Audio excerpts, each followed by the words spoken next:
6월절 1 예루살렘 성전 청결 사건. 자, 6월절 1 마찬가지 1번 당시까지 흘러온 성전의 예배 문화 알기 있죠. 당시까지 흘러온 성전의 예배 문화. 자, 그 예루살렘 그 세리 신약 시대의 세리들 있죠. 그 세리들이 죄인이라는 그 이유가 그 로마 시대에 이제 그 세리들이 어떤 역할을 했냐면 로마의 그 세금을 바치죠. 바치는데 그 우리 그 사업할 때 입찰하는 것처럼 이렇게 그 내가 세금을 바치는 그 세금권을 따는 거예요. 따서 로마에서 예를 들어서 내가 100만 원을 줘요. 100만 원에 내가 쉽게 표현하면 입찰을 받았어요. 그럼 난 로마의 이 세리가 난 100만 원만 내면 돼요. 그 대신 내가 이 백성들한테는 얼마를 걷어도 상관없는 거예요. 그런 거예요. 그런 거. 그런 세수법이 있었어요. 그때 당시. 그렇기 때문에 이 성전에서도 마찬가지로 제사장권을 샀잖아요. 제사장의 그 어서리티를 샀잖아요. 돈을 주고 샀잖아요. 로마에게. 그래서 샀기 때문에 내가 그것을 내가 투자한 돈을 빼내기 위해서 재물 비즈니스를 했다라는 기록이 있다라고 우리 나와요. 그래서 결국 그 예루살렘 성전은 하나님의 통치 좌소인데 대제사장이 그것을 이용해서 뭐를 벌고 있었다? 돈을 벌고 있는 현장이었다. 이렇게 적어보겠어요. 예루살렘 성전은 하나님의 통치 좌소인데 대제사장이 그것을 이용해서 뭐를 벌고 있었다? 돈을 벌고 있었다. 이게 바로 그때 예배문화. 그래야 그 전제를 알고 그 배경을 알아야 예수님이 갑자기 막 성전을 뒤집고 오잖아요. 이게 이해가. 자, 그 다음에 2번 당시 성전 문화 복이 있죠. 이거 결국 뭐냐면 그 안나스 가야파 나왔잖아요. 안나스가 대제사장으로 AD 6년에서 15년. 그 다음에 그 뒤에 사위인 가야파가 18년에서 36년까지 하면서 그 두 명이 안나스가 뒤에서 실권을 아직도 갖고 있겠죠.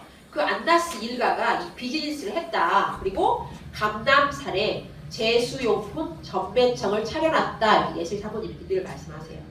감남산에 제수용품 전매청을 차려놓고 폭리를 취했다. 폭리를 취하고 있었던 것이 바로 예수님 당시의 성전 문화. 그 누가? 안나스 일가, 가야파, 이 대제사장들이. 그래서 예수님이 강도의 구련이라고 말했어요. 강도의 구련이다. 성전을 지내는 강도의 굴혈을 받는. 강도라는 말이 뭐예요? 그 1,000원짜리밖에 안 되는 그 제수용품을 얼마에 팔고 있다. 6만 원까지 팔고 있다. 예를 들면 이렇게. 그리고 재물을 가지고 오잖아요. 멀리에서. 그러면 재물에 흠이 있다고 안 받아주는 거죠. 그래서 아예 그냥 여기에 와서 살 수밖에 없는. 그리고 유대에서는요. 그 돈도 그 유대 돈으로만 올렸다 그래요. 그래서 그걸 환전하는데 엄청나게 또 그 환전세를 받아갔다 그래요. 자, 그리고 이제 이런 당시의 성전의 문화를 알고 예수님의 성전 청결 사건을 봐야만이 이거를 잘 이해할 수 있다. 그리고 이 사건의 신학적인 의의, 이 사건의 진짜 의의는 뭐냐? 1번 예수님은 수도 예루살렘 중심부에서 먼저 자신을 드러냈다 그랬잖아요. 이게 굉장히 중요한 포인트인데 우리가 이거는 그 성경을 한번 찾을게요. 사도행전 2장 한번 가볼게요. 사도행전 2장. 그리고 이제 제가 말씀드리는 거는 이게 그 어성경의 모델 강의 아니에요. 저는 이제 제가 어성경을 논지 한 3년 넘었고 참고를 하시고.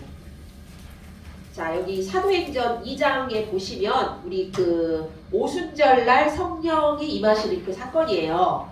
그런데 그때 각 곳 방언으로 제자들이 막 기도를 하는 거잖아요. 그리고 각 고처, 세계의 고처의 사람들이 각자 자기네 나라의 언어로 그들의 기도를 들어버려요. 그러죠. 그게 이제 나온 게 거기 보시면 9절에 보시면 9절 누구누구가 왔냐면 바데인, 메데인, 엘라민, 메소포타미아, 유대, 갑바도기아, 본도, 아시아, 부르기아, 밤밀리아, 애굽, 구레네, 리비아, 그 다음에 로마, 그리고 그레데인, 아라비아인 이런 사람들이 다 그들의 언어로 그들이 말하는 거를 들어버려요. 그러죠. 이런 일이 있었단 말이에요. 거기에 보시면 그 8절에서부터 13절까지인데요. 세계 각 곳에 예루살렘은요 이렇게 세계 각 곳에 디아스포라 또는 진짜 그 외국인들 이들이 와요. 이 예루살렘 이 지역에.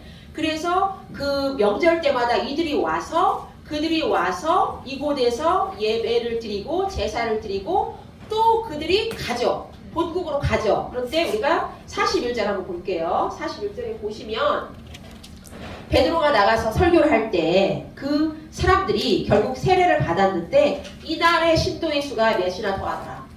3천이나 더하더라 그랬어요. 3천이나 하루에 3천. 그죠? 그러면 우리가 그 사도 바울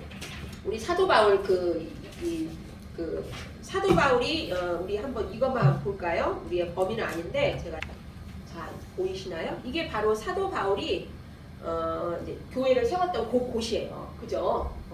그러면 여기 보세요. 자 아까 여기 나왔던 사도행전 여기 우리 2장에 나왔던 여기 본도 비두니아 여기 사도 바울이 교회 안 세웠어요. 그리고 이 비두니아 같은 경우는 몇 장에 나오나요? 16장에 나오죠. 16장에 비두니아로 가려고 했는데 예수의 영이 나와서 막아버려서 못 가게 했어요. 그죠? 여기 못 갔어요. 그리고 2차 선교여행 때 에베소로 가려고 했죠. 그랬으나 아시아에서 복음을 전하는 것을 성령이 막았어요. 그래서 무시안가에서 드로아 죄송해요. 자 무시안가 제가 기억이 안 나요. 그때 이제 비두니아로 또 가려고 했어요. 사도 바울이. 근데 비두니아로 가려고 했었으나 그때는 누가 예수의 영이 나와서 못 가게 막았어요. 그래서 사도 바울은 여기를 못 갔어요. 결과적으로. 그리고 여기 드로아에 있을 때 여기 마게도니아 사람이 나타나서 환상 중에 이리로 건너와 우리를 도우라 그러잖아요.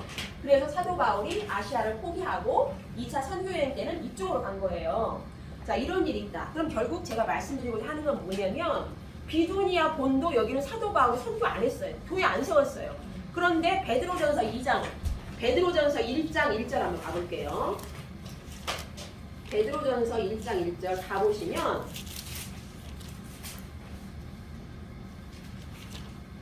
(377쪽) 가보시면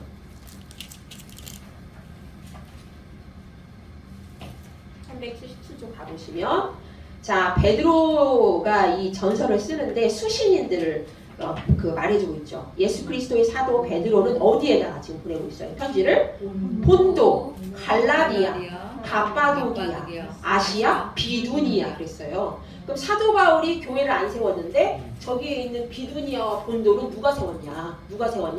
디아스포라 유대인들. 예루살렘에 무수히 오는 명절 때마다 무수히 오는 사도행전 2장에 나오죠. 얼마나 많은 사람들이 왔고 그들이 하루에 베드로의 설교를 듣고 3,000명이나 세례를 받았더라. 그들이 가서 그들이 세우는 거예요. 교회를. 그러죠. 이런 식으로. 그래서 예루살렘은 중요해요. 예수님이 왜 예루살렘을 타겟팅하고 그 예루살렘에서 이렇게 성전을 뒤집어 엎고 이슈가 됐냐? 바로 예루살렘은 복음의 근거지고 복음의 전파지고 복음의 전진기지예요. 그렇게 이제 제가 조금 더 강조를 하고 성경을 넣었는데 우리 그 정강교재에 나와요. 그렇게 해서 결국에는 뭐라고 나오냐면 이 사건은 여기서 멈추는 것이 아니고 전 세계 디아스포라 유대인에게 퍼져나가게 될 것이고 세계화가 될 수도 있게 된다라고 정강교재에 나오는 이유가 그거예요. 성경적인 근거를 유출해보면 이러이러한 일들이 있어요. 자 그리고 이제 제가 오늘 시간이 조금 있으면 여기 있는 거 신약시대 지도 있잖아요. 이 신약시대 지도 여기까지 딱 외우는 방법이 있어요. 이거 외워버리면 성경의 기본판을 우리가 좀 잘 갖고 가는 거예요. 편하게. 그리고 사도 바울의 이제 그 선교 여행지 외우시고 그다음 6월절 1, 2, 3, 4에 무슨 일이 있었나 이것만 잘 들으면 신약 성경은 조금 이렇게 잡혀요. 많이 잡혀요. 자 그렇게 하시고 그다음에 넘어갈게요. 이 사건의 의. 자 1번 예수님이 수도 예루살렘 중심부에서 먼저 자신을 드러내시고 공적인 선포를 하셨다. 그랬죠. 그리고 그 이유는 뭐냐? 그 이유는 뭐예요? 아까 누가복음 2장 1절 누가가 말했죠. 가이사 아구스도 네가 왕이냐? 네가 신이냐? 가이사 아구스도 네가 신의 아들이냐? 아니다. 참 하나님의 아들이 곧 오실 것이고 누가 왕이다. 내가 왕이다. 내가 하나님이다. 이 이유예요. 이 이유. 이번에 그 이유는 내가 왕이다. 내가 하나님이다. 그리고 하나님의 통치권, 다스리심이 이제 임했다. 하나님의 나라가 임했다. 이 뜻이죠. 내가 왕이다. 내가 하나님이다.